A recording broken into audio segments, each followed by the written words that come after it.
La matinale de Radio Classique avec David Abiker. Et à 7h43 avec Christian Macarian. Christian, bonjour. Bonjour David. Avec vous, l'écho du monde. 5 ans après le Brexit, la Commission européenne et le gouvernement de Keir Starmer ont trouvé un accord. Les étudiants britanniques vont pouvoir poursuivre leur cursus en Europe continentale dans le cadre du programme Erasmus, qui vous rappellera le film L'Auberge espagnole, évidemment. Et vice-versa, les étudiants européens pourront évidemment aller au Royaume-Uni. Pourquoi est-ce une bonne nouvelle ? Eh bien, cette annonce a été faite hier, mercredi, et elle s'inscrit dans la stratégie de nouveau départ avec l'UE, élaborée et soutenue par le Premier ministre travailliste Keir Starmer. Rappelons qu'Erasmus est une des plus belles réussites de l'Europe, puisque depuis sa création en 1987, 15 millions d'étudiants en ont bénéficié. À partir du 1er janvier 2027, donc, les échanges d'étudiants, d'apprentis et d'élèves du secondaire pourront reprendre. Les Britanniques se rendront en Europe, dans le pays correspondant à leur orientation, et les Européens bénéficiant d'Erasmus+, n'auront pas à acquitter des frais de scolarité assez élevés, tels qu'ils sont pratiqués dans l'enseignement supérieur au Royaume-Uni, qui atteignent parfois ces frais jusqu'à 40 millions d'euros par an. Là, c'est plus assez, c'est très élevé. C'est très élevé. Ils paieront juste, ces étudiants, les frais d'inscription qui sont pratiqués dans leur établissement d'origine. Alors pourquoi a-t-il fallu attendre 5 ans pour cela ? Eh bien, à la fin 2019, le Premier ministre britannique Boris Johnson, qui n'était pas un ami de l'Europe, avait refusé de prolonger la participation du Royaume-Uni à Erasmus+, car il avait constaté que ce programme coûtait bien plus au Royaume-Uni qu'il ne lui rapportait.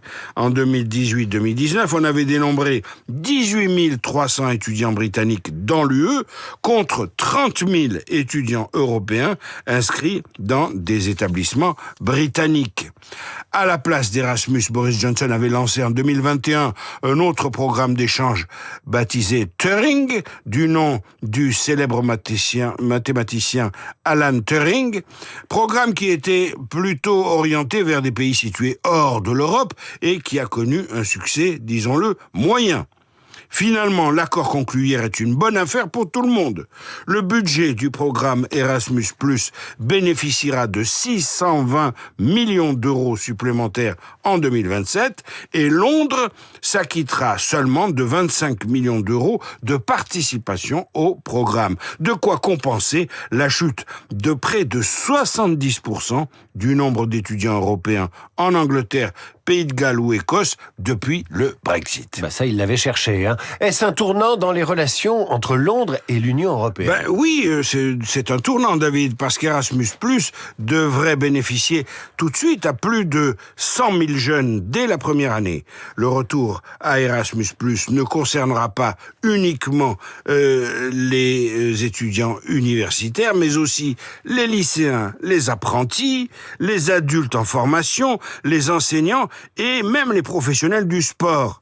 Les voyages scolaires et les stages à l'étranger, devenus bien plus complexes depuis le Brexit, seront également facilités. Vous voyez, il y a toute une industrie, si j'ose dire, derrière. Et puis, c'est un signal fort de coopération étroite entre les Britanniques et les autres Européens. Le 10 décembre, par exemple, il y a quelques jours, on est parvenu à trouver un accord sur les droits de pêche pour 2026. Même si on ne s'est toujours pas entendu au sujet du financement de la défense dans le cadre du programme SAFE, Security Action for Europe, les discussions sont en bonne voie sur d'autres sujets multiples et variés, le marché intérieur de l'électricité ou par exemple les échanges de quotas de CO2. On avance, on comble le gouffre ouvert par le Brexit, on avance, c'est l'essentiel. Christian Macarian pour l'Écho du Monde. À demain, Christian. Et vous nous parliez mardi du Chili, Christian. Eh bien, Marc Bourreau consacre son journal imprévisible à la géographie si particulière de ce pays qui vient de se choisir un nouveau président de la République. Radio Classique.